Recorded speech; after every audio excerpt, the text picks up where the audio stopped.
नमस्कार साथियों, BPSC solution पर आप सभी का स्वागत है। बिहार स्पेशल के 150 इम्पोर्टेंट एमसीक्यू सीरीज का यह पार्ट 3 है।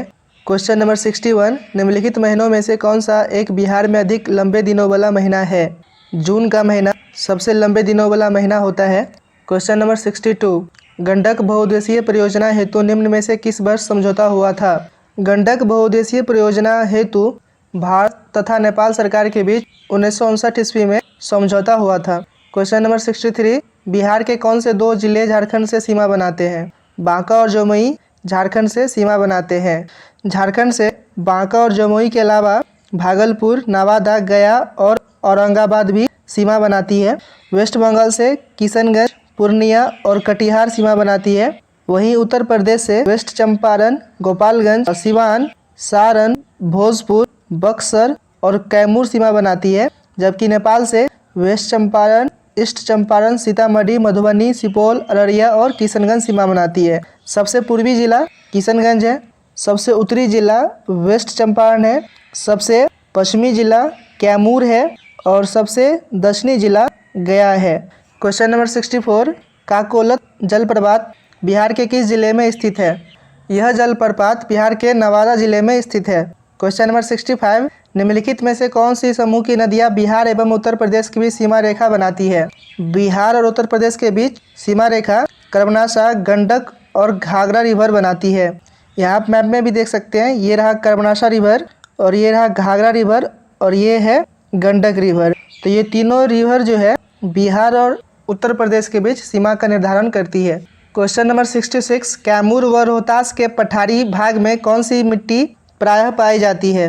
कैमूर और रोहतास के पठारी भाग में लाल बलुई मिट्टी पाई जाती है। इस मिट्टी का उर्वरा शक्ति बहुत ही कम होता है और इस मिट्टी में मोटे अनाज उगाए जाते हैं। क्वेश्चन नंबर 67, बत्तख के लिए प्रसिद्ध अभयारण्य है। बत्तख के लिए प्रसिद्ध अभयारण्य नगी डैम है जो कि जमुई में है।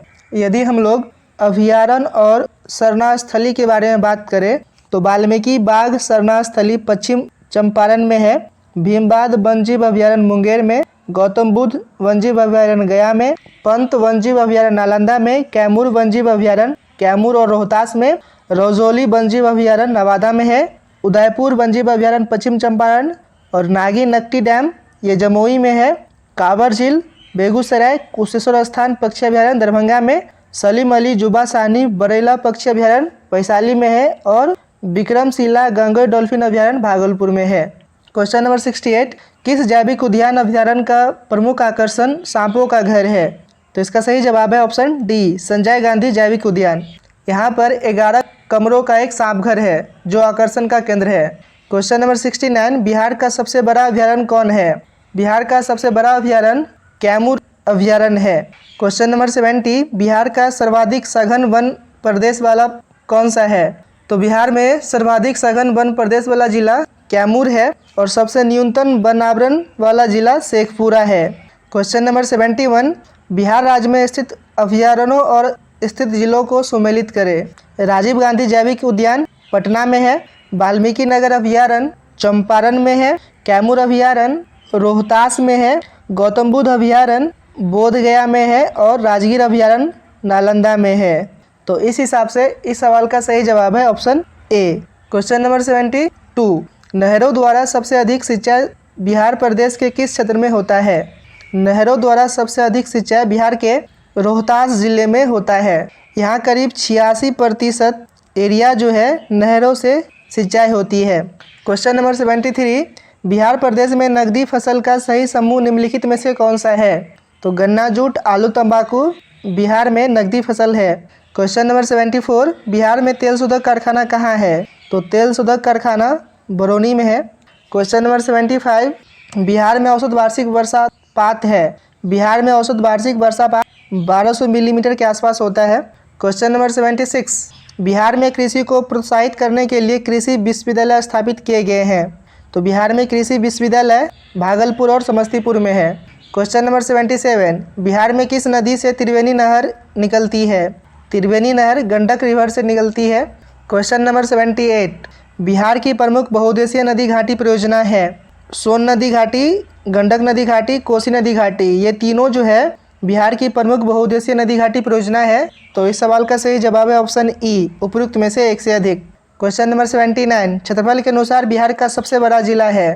क्षेत्रफल के हिसाब से बिहार का सबसे बड़ा जिला पश्चिमी चंपारण है। क्वेश्चन नंबर 80, किस फसल की सबसे अधिक उत्पादकता के लिए बिहार को 2 बार कृषि कर्मण पुरस्कार प्रदान किया गया है?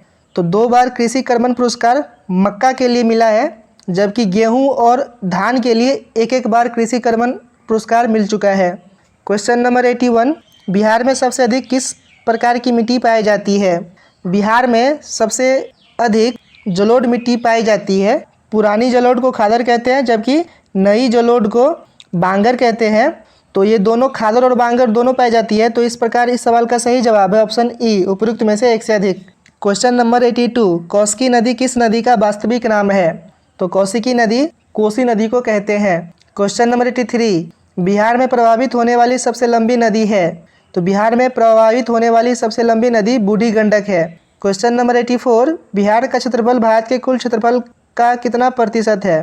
तो बिहार का क्षेत्रफल भारत के कुल क्षेत्रफल के 2.86% है। क्वेश्चन नंबर 85, बिहार का कौन सा शहर गंगा नदी के किनारे नहीं बसा है? गया शहर गंगा नदी के किनारे नहीं बसा है।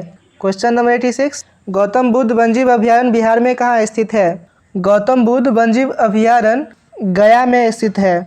तो इस सवाल का सही जवाब है ऑप्शन ई, उपयुक्त में से कोई नहीं। क्वेश्चन नंबर 87, बिहार विधानसभा के सीटों के तहत पूरे राज्य को कितने निर्वाचन क्षेत्रों में विभाजित किया गया है? तो टोटल निर्वाचन क्षेत्र बिहार में 242 है। वैसे विधानसभा में टोटल सीट 243 है, जिसमें से 242 सीटों पर निर्वाचन होता है, जबकि एक सीट जो है ये मनोनीत होता है। क्वेश्चन नंबर 88, बिहार विधान परिषद का विघटन किया जाता है? तो बिहार विधानसभा का विघटन नहीं होता है, यह परमानेंट हाउस होता है। तो इसीलिए सवाल का सही जवाब है ऑप्शन ई, उपयुक्त में से कोई नहीं। क्वेश्चन नंबर 89, राज्य शासन में कार्यपालिका का वास्तविक प्रमुख कौन होता है?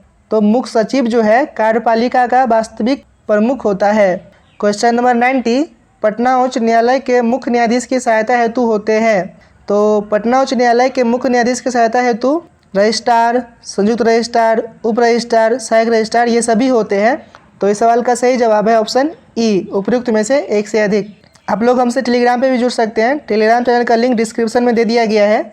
यदि आप लोग इस चैनल पर नए हैं तो चैनल को जरूर सब्सक्राइब कर ले। जय हिंद।